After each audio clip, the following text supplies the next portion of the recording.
We have here the ossobuco. This is another cut you wouldn't normally necessarily find from New Zealand venison, but once again, Hanos, great selection of New Zealand venison products, which is very pleasing for me as a New Zealander to see, and it's a real reward for the farmers back in New Zealand who do such a good job raising this fantastic meat and these beautiful animals. We've done the ossobuco a little bit differently. We're using today a mola. The mola is this spice mix from Mexico. Normally put it on chicken. It's cacao and spices and chilies and all kinds of things in there. So it's a really rich, deep flavor.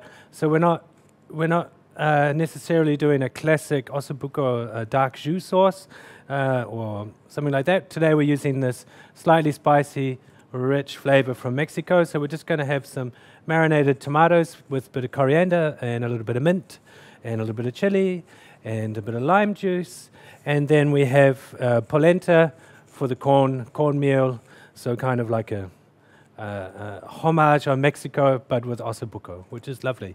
So a really flavorful, beautiful dish, and we've just used the ossobuco, cooked them in a classic way though.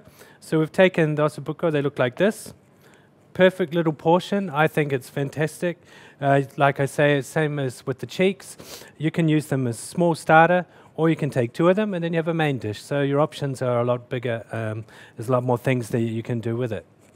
And the ossobuco really lends itself to that slow cooking process, of course.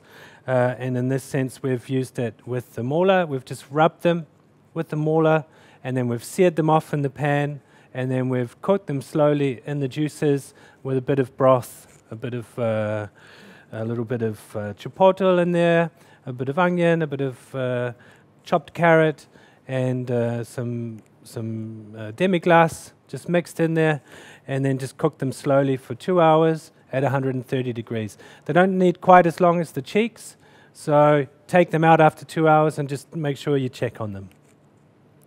So we're just going to plate that with the polenta and with our tomatoes, and we've got a little bit of beetroot crumble just for that extra depth of flavor and for the color, of course. We like to have lots of color on our dishes.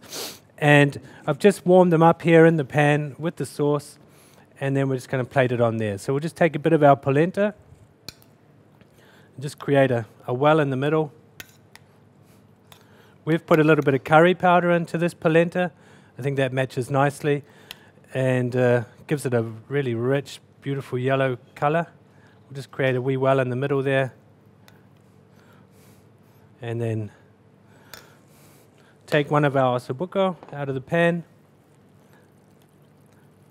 and you can see it's very soft, just falling off the bone there. Perfect, just how we want it. Just pop the bone next to it,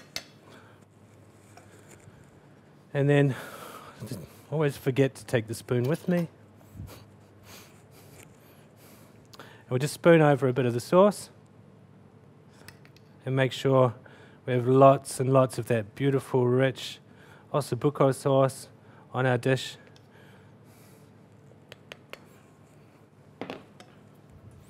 And then top it off with the marinade tomatoes.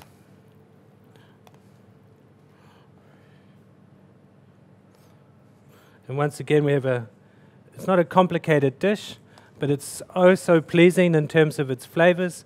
Has wonderful, wonderful flavors, lots of rich flavors, interesting flavors. It's a little bit different with the mola, but it's not too complicated. So anyone could make it at home, or if you have a restaurant. We'll just use a bit of that beetroot crumble on there, adds color, and then we'll just decorate with a little bit of these micro herbs, and then we have a quick, simple, beautiful dish. It's a good portion. It's not too big. It's not too small. It's just a wonderful, beautiful, rich flavored sauce with the ossobuco from New Zealand venison, and then we have the freshness from the tomatoes. So it's just a very, very pleasing dish to eat. Enjoy.